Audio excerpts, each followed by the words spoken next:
Ini kita akan menuju ke stasiun Bekasi, yang selanjutnya akan ke stasiun Manggarai. Mudah-mudahan benar ya. Nanti kita dari stasiun Manggarai langsung ke stasiun di Bogor. Dari Bogor kita langsung naik ke angkot ke Kebun Raya Bogor. Oke, ikuti lagi kita.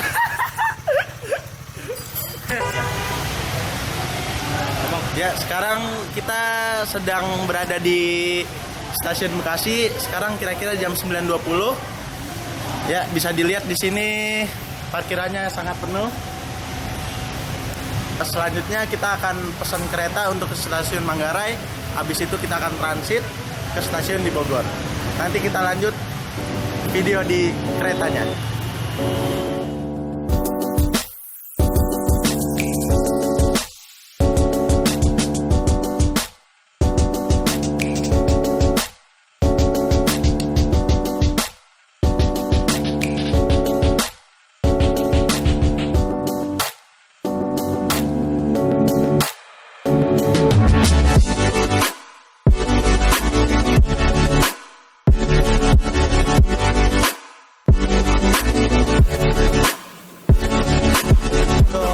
Mau mana, Pe? Kita liatin yang pacaran. Jadi hari ini kita mau ke Bogor, mau ngerjain tugas sejarah. Iya. Tapi Toto ada siapa ini ya? Mbak-mbak sama bapak-bapak. Nemu di mana gue nggak tahu. Yang terdiri dari 10 kereta. Kereta paling cepat dan paling belakang diwujudkan untuk penumpang wanita. Anjay. Kita berdiri coy.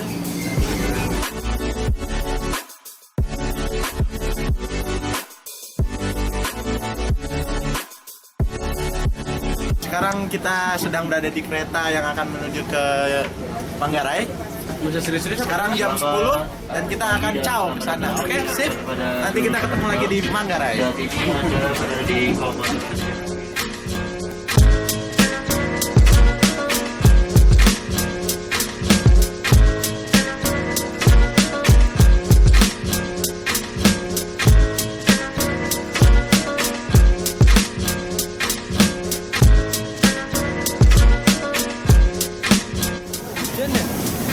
Nggak tahu nih di peron berapa yang Bogor. Ntar tanya. Kita udah sampai bro di stasiun Manggarai. Masih ada ribuan stasiun lagi yang harus kita lewatin untuk sampai ke Bogor. Ini kita ngapain? Oh, Bogor sana tuh. Kuy, turun sana. Turun.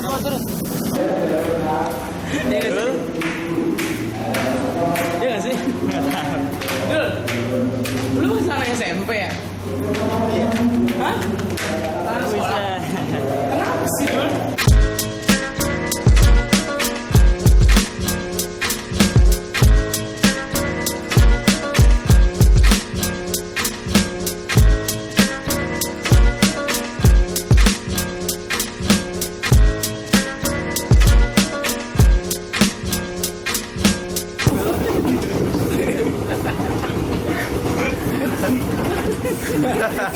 Duduk nih, tuh. Dia malah bahaya banget. Nah, udah kan, kelar. Daripada patah tuh kaki. Kita baru sampai stasiun Duren Kalibata. Masih ada 12 stasiun lagi menuju Bogor. Itu jauh banget. Hah? Kira-kira masih 2 jam lagi lah.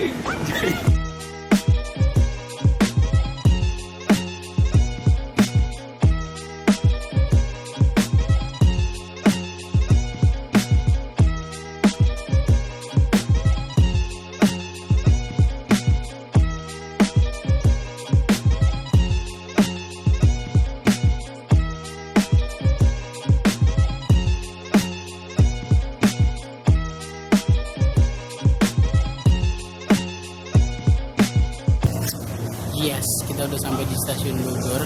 Sekarang udah jam berapa guys? Jam berapa sih? Jam 12:02. Jadi tadi kita berangkat jam 10 ya? Jam 10 ya? Berarti kita 2 jam sini. Dan selama perjalanan kita semua berdiri. Kecuali Yoga, dia duduk di tempat yang prioritas untuk orang difabel itu. Dasar lelaki bangsat. Oke, stay tune, kita akan ke Kebun Raya Bogor bentar lagi.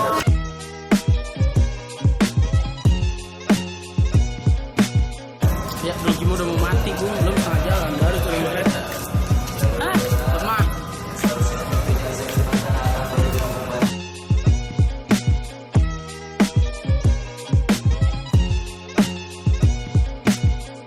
bilang gue ke sana anjir. Kan ke arah sana. Nanggung dah. Ke arah mana sih? Ke arah sana, arah yang berlawanan dari sekarang. Emang. Tuh, barat. Ternyata kita salah jalan, guys. Sedih. Kita nyincau dulu. Capek habis berdiri di kereta. Kita duduk-duduk dulu di pinggir jalan. Apa nih? Gua nggak tahu nama jalannya apa. Lagi pada makan mendoan. Najis tuh muka.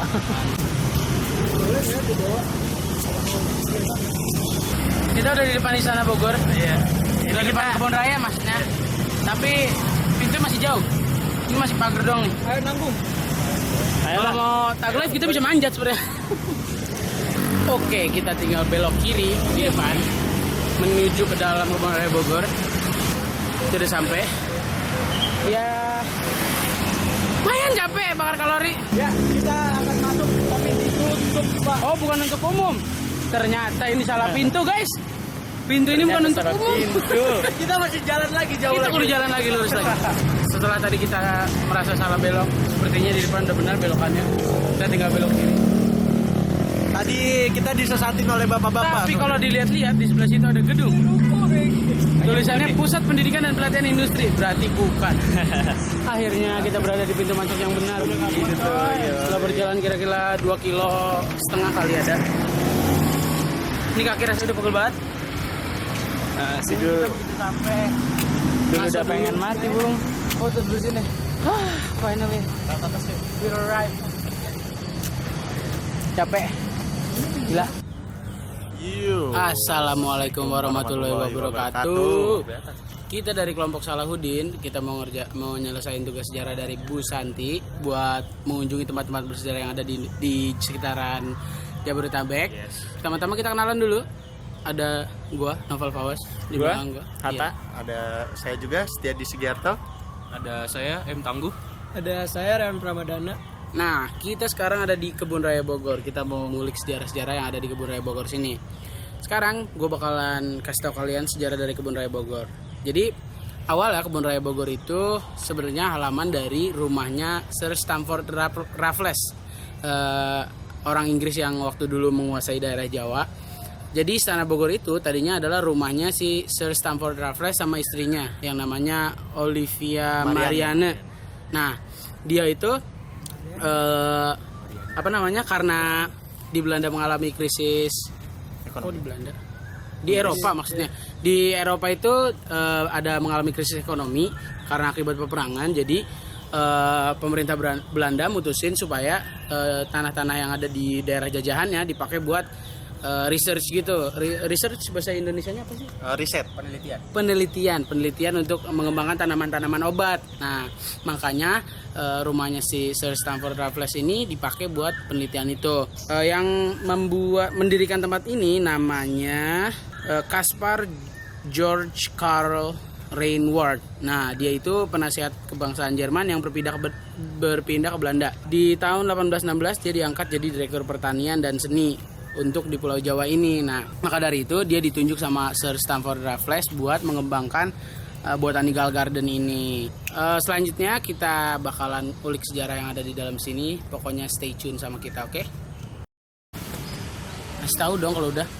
Udah dong. Nah, oke guys, kita udah sampai di Tugu Lady Raffles nih. Jadi tugu ini didirikan sama Sir Stamford Raffles buat nenang istrinya yang namanya Olivia Mariamne Raffles. Jadi dia udah meninggal sebelum si Thomas Raffles. Bangunan ini dibangun tahun 1814. Di situ ada puisi buat istrinya. Oh, thou whom near my constant heart, one moment not forgot to fate sever hath been us part, yet still forget me not. Ini didirikan juga buat menjadi simbol bahwa Inggris tuh udah memenangkan Jawa dari Belanda gitu guys. Begitu ya. Tungguin lagi, kita bakalan tetap cari tempat-tempat lain yang bersejarah di sini. Stay tune.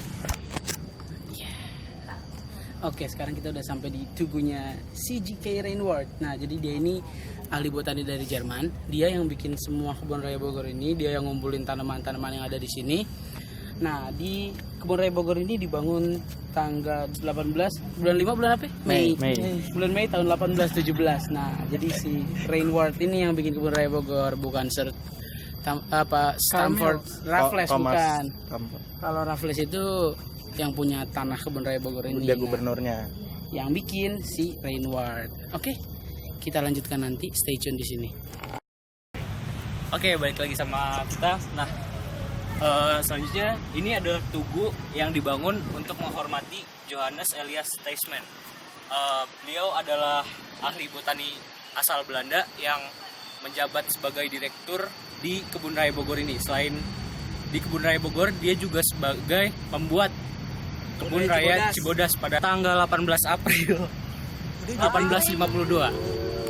Udah. Close-nya apa? Hah? Ada situs menarik, Bang. Iya. Situs menarik.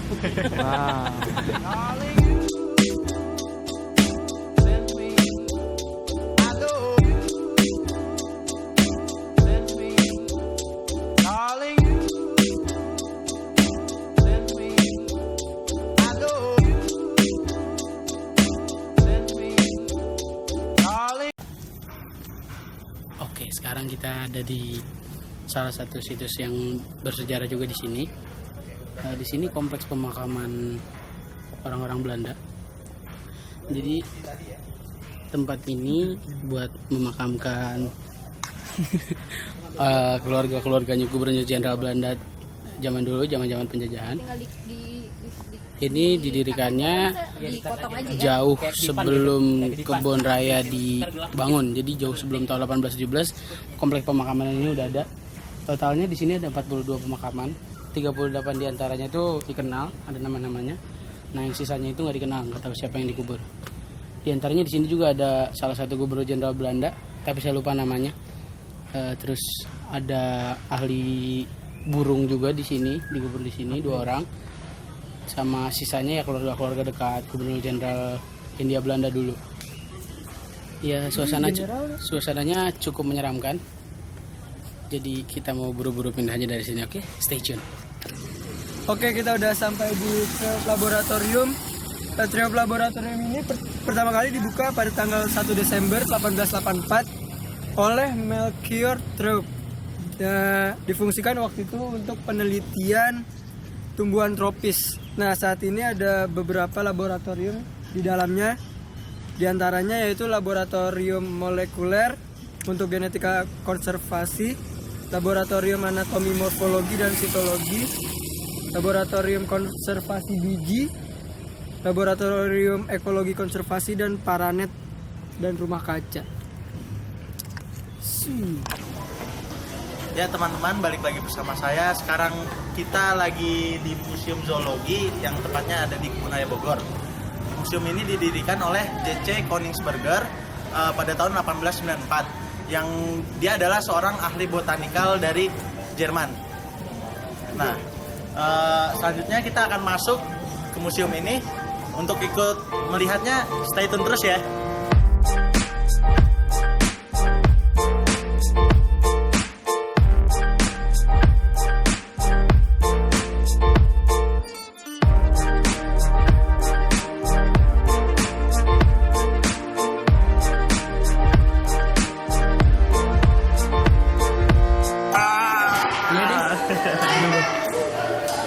Nah, ini ada pimpinannya dari yang tadi pendirinya si Koningsberger, terus sampai yang sekarang itu namanya Dr. Harry Trisna MS. Nah, Museum Zoologi juga sempat mengalami perubahan dari namanya. Pertamanya itu Landbau Zoologisch Laboratorium. Nah, pas tahun 1942 sampai 1945 pas Indonesia dijajah sama Jepang, namanya ganti jadi Dobutsu Hokubutsukan. Jadi Kebun Raya Bogor ini juga sempat dikuasai juga sama Jepang. Jadi nama-nama yang ada di sini sempat ganti juga jadi nama-nama Jepang. Habis itu setelah Indonesia merdeka sampai sekarang ganti-ganti sampai bahasa Inggris lama-lama bahasa Indonesia. Gitu guys.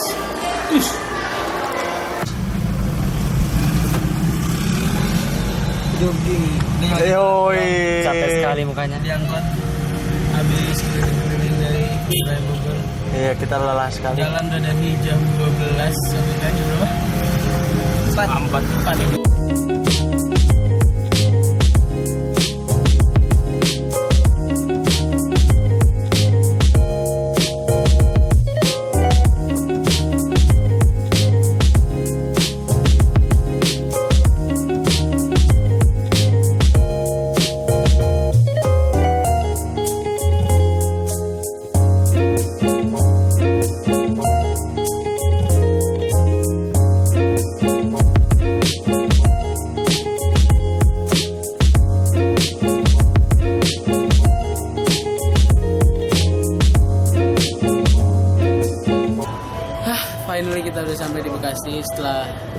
kemacetan sekitar 1 jam ada kali ya?